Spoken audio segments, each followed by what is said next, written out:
Hello दोस्तों, आज हम एक नया टॉपिक लेकर आए हैं भारत की फसलें। जिसमें हम जानेंगे कि कौन सी फसल कब बोई जाती है और कब काटी जाती है, और उससे संबंधित उसके अंतर्गत कौन कौन सी फसलें आती हैं। तो सबसे पहले हम जानते हैं बोई कब जाती है। तो बोई जाती है अक्टूबर नवंबर में बोई जाती है, और काटी जाती है मार्च अप्रैल में। अक्टूबर नवंबर में बोई जाती है और मार्च अप्रैल में ये काटी जाती है।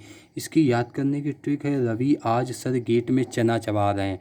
जैसे बचपन में हम लोग कभी स्कूल जाते वक्त लेट हो जाते थे तो गुरुजी आकर गेट पर खड़े हो जाते थे, तो उसी चीज़ से ये चीज़ हमेशा दिमाग में बैठी रहेगी। तो उसी से रिलेटेड मैंने ये ट्रिक बनाई है कि रवि आज सर गेट में चना चबा रहे।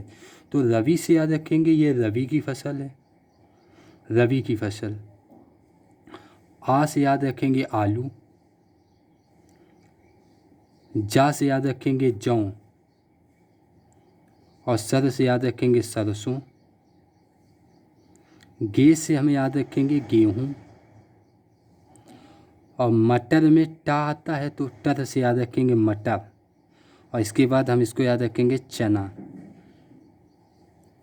फिर रहे से याद रखेंगे राई। तो ये हमारी ख़त्म हो जाती है रबी की फसल।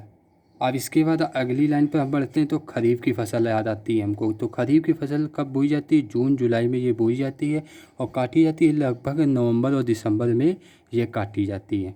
तो इसको याद करने की ट्रिक, अभी खजाए गति में धक्का मार। जो कुछ होते हैं अपने दोस्तों के साथ इस लैंग्वेज का यूज़ करते हैं, उसी प्रकार से मैंने भी इस लैंग्वेज को यूज़ करके यहाँ पर ऐड किया है।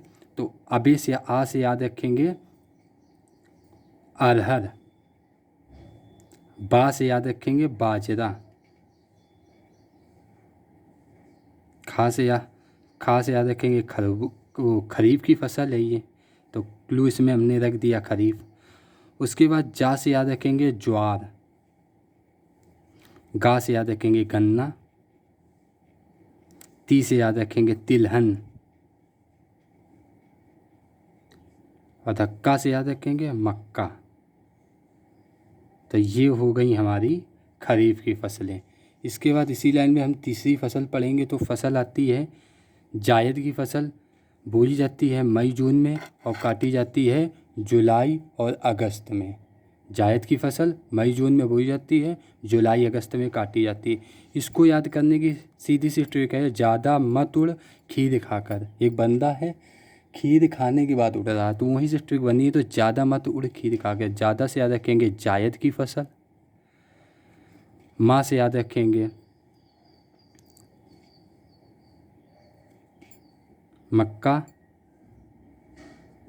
ता से याद रखेंगे तरबूज। उड़ से याद रखेंगे उड़द। खीर से याद रखेंगे खीरा। का से याद रखेंगे ककड़ी। और रा से याद रखेंगे राई। ये हमारी प्रमुख फसलें थीं, जो जायद की फसलें थीं। इसके बाद इसी कड़ी में तीसरी फसल की बात, एक और फसल होती है जो व्यापारिक उद्देश्य से वो फसल उगाई जाती है। और जब ज़रूरत के अवसर पर या व्यापारिक उद्देश्य होता है तब उस फसल को उगाया जाता है, जिसे हम कहते हैं,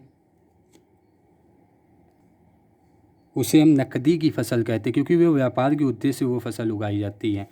तो जानते हैं नकदी की फसल क्या होती है? नकदी की फसल, नकदी की फसल ये व्यापारिक उद्देश्य से उगाई जाती हैं। व्यापारिक उद्देश्य से उगाई जाती है। तो इसकी ट्रिक जो है वो है हमारी नकली कागजात। नकली कागजात, ये हमारी इसकी ट्रिक है। तो नकली से याद रखेंगे नकदी की फसल है। का से याद रखेंगे कपास। गा से याद रखेंगे गन्ना। जा से याद रखेंगे जूट। ता से याद रखेंगे तंबाकू।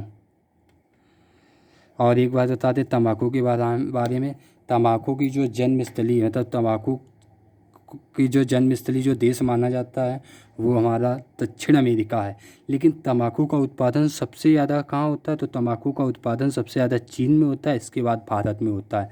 इसी प्रकार से भारत गन्ने की जन्मस्थली है। तो और भी ऐसी चीज़ें हैं, इसकी हम ट्रिक बताएंगे कि कैसे याद करते हैं, कि कैसे हम याद करते हैं गेहूँ की जन्मस्थली कौन है, या चना की कौन है, सरसों की कौन है, जौ की कौन कौन है जन्मस्थली। तो और भी इसी प्रकार से ट्रिक अगले वीडियो पर मिलेगी। कैसे हम जानेंगे कि आलू कौन सा देश सबसे पहले होता, पेरू में जैसे आलू का हुआ था। जौ से याद रखेंगे चीन। तो ये सब चीज़ें अगली वीडियो में हम आपको बताएंगे। तब तक के लिए इतना ही। अगर अच्छा लगा वो वीडियो तो लाइक एंड सब्सक्राइब करें।